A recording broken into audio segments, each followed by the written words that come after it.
Hello mga kablagi at muli ako nagbabalik sa inyo upang bigyan kayo ng idea kung paano maglilinis ng split type na agay nito. Ang kailangan nyo lang po gawin mga kablagi, panoorin at tapusin mo lang ang video ito na sa ganun magkaroon ka ng idea kung paano gagawin ang paglilinis ng aircon. So dito mga kablagi, meron kaming isang brand ng Daikin dito na kailangan linisan. Ang issue po nito ay madumi at tumutulo na. So dito ipapakita po namin sa inyo ang pagbabaklas sa paglilinis ng aircon na sa ganun magkaroon siya ng tamang lamig, tamang ng kuryente na hindi tataas.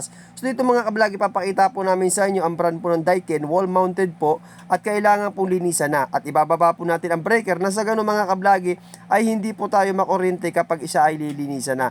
So dito mga kablagi, papakita po namin sa inyo kung paano babaklasin siya ng buo. At kailangan po natin gawin mga kablagi, sundin lang ang procedure na to na sa ganun magiging maayos ang paglilinis ng aircon natin. So dito nga pala yan sa mga kablagi sa The Best Renal Care INC. Ito po ay isang opisina o isang ng dialysis center. So dito mga kablagi, titingnan po natin, panoodin nyo lang po ito, ang pagbabaklas po ng isang split type. So kailangan nyo lang po munang gawin mga kablagi, tanggalin nyo lang po mga tornilyo na yan at isa-isahin nyo po siya na sa ganun matatanggal nyo po siya ng tama at magiging maayos po ang pagkatanggal niyan.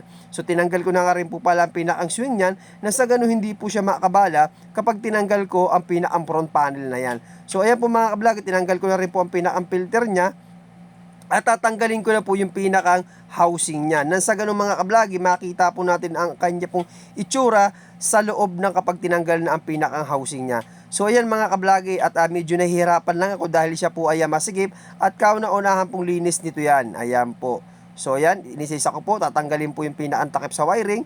And then ang kasunod po niyan mga kablagi ay tanggalin po ang tornilyo. Nang sa ganun po ay hindi agad ayan, yan, tingnan nyo mga kablagi. So yun. So yan, matatanggal na siya mga kablagi. Ganito lang po pagkatanggal. Ayan, tinanggal na po. So makikita mo mga kablagi, yan, medyo malinis pa naman siya. Kaya lang issue nito, tumutulo na po siya. Dahil nga barado ang pinaka-drain nito. Ayan po. So okay na okay pa po yung kanyang Siyempre tatanggalin natin pinaka niyan. Pinaka-drain pad niyan. Nang sa ganun mga kablagi, mas madaling malilinis at malilinis talaga siya ng husto. O ayan ha. Tanggalin natin ang tornilyo. And then nakasunod dyan ng mga kablagi ay hugutin natin yung pinakang hose niyan o yung pinakang drain niyan nang sa ganun matatanggal natin yung pinakang drain pad. Ayan sa mga kablagi, kung kayo ay interesado sa ganito mga pamamaraan, kailangan nyo lang po maging maingat at iwasan nyo lang po na mabasa yung pinakang board kung kayo ay maglilinis ng inyo pong aircon. Pero pwede nyo pong gawin yan o kung kayo ay kakabisado nyo na. Yan po. So tinanggal lang po natin yung pinakang drain pad. Ang kasunod po natanggalin natin naman yan mga kablagi, yung pinakang blower niya. Nasa ganun mga kablagi, yung kanyang evaporator ay malilinis natin ng maayos at hindi magkakaroon ng mga stock na dumi kasi kalimitan diyan nagkakaroon ng mga stock na dumi at tumutulo po siya. Ayan po. So kailangan nyo na pong dahan-dahan mga kablagi yung kanyang blower kasi nga medyo malutong yan, baka magkaroon ng damage. Pero dito naman mga kablagi ay smooth na smooth po yung pagkakatanggal po namin at walang maging problema yan. Ayan po mga kablagi, ganun lang po siya. Ayan. So natanggal na natin mga kablagi yung kanya pong blower. So lalagyan natin siya mga kablagi ng pansahod. Yan yung pinaka-trapal yan. Nasa ganun, kapag nilinisan natin siya ng pressure washer ay hindi po magdadamsak sa pinakang floor. So yan yung pinaka-trapal and then may sahod po siya mga kablagi.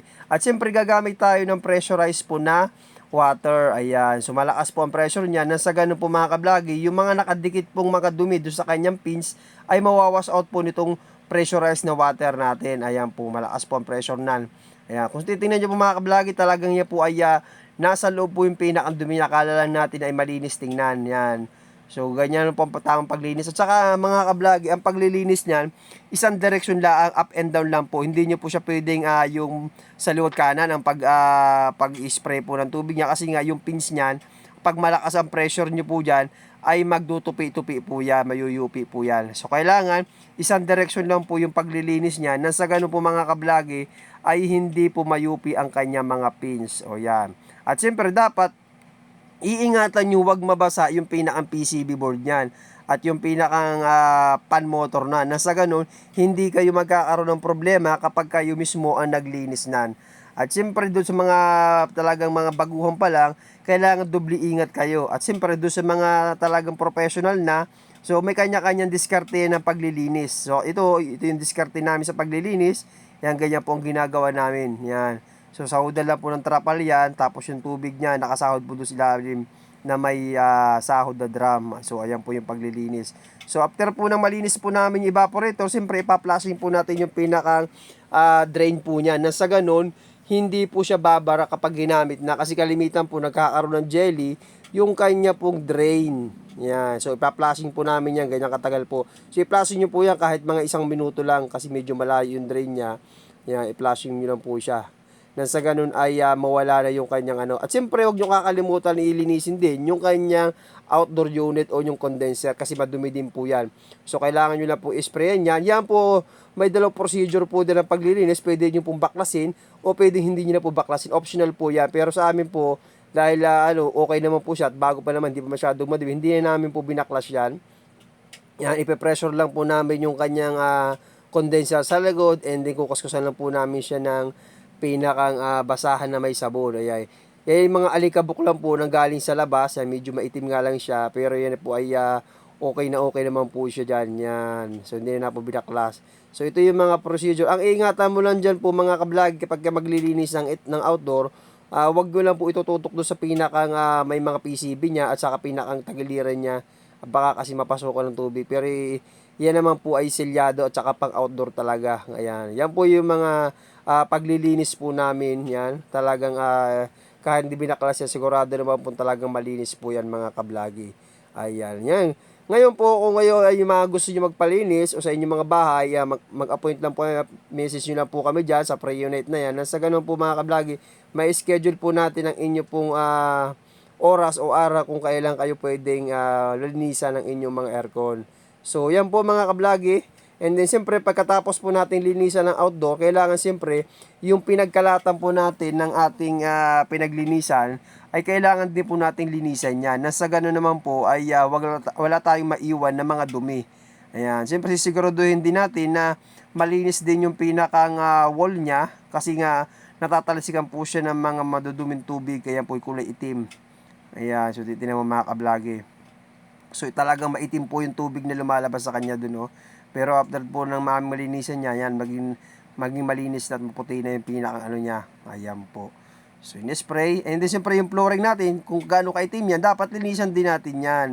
Nasa ganun po ay maging maayos po yung ating gawa at matuwa po yung ating kliyente. So, after po ng malinisan na po lahat, ibabalik po natin sa tamang pagkalagyan yung ating pong mga tinanggal na mga parts ng aircon. Ayan po. Unang ilagay natin, yung siyempre, yung blower. So, kailangan po natin na ikabit yung ating pinakang blower pa na yan. Nasa ganun po, ay ma-assemble natin ng tama. Ayan.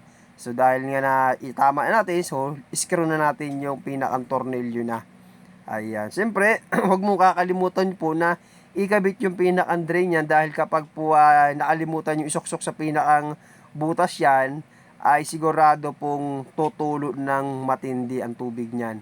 So, wag nyo pong kakalimutan yan. At siyempre, kailangan nyo rin pong sundan yung procedure na to. At marami naman po mga video tutorial dyan sa YouTube. Panoodin nyo lang. So, yun. After that po, naibalik na namin yung filter. Naibalik na namin po yung mga ibang parts, yung housing. And then, yung kanya swing. Ayan po, babalik na rin po natin. So, yun. Ayan po. So, mga kablagi, kung nagustuhan mo ang video ito, paki-follow and share na rin. Nang sa ganun po marami po makapanood at marami rin po makaalam sa mga procedure na to. At kung gusto niyo pong matuto ng mga paglilinis, pagre-repair po ng mga aircon o installation, pwede po kayo mag-message sa amin na sa ganun po ma-advise po namin kayo at matulungan po namin sa inyo pong mga problema. Yun lang po mga kablagi. Maraming salamat!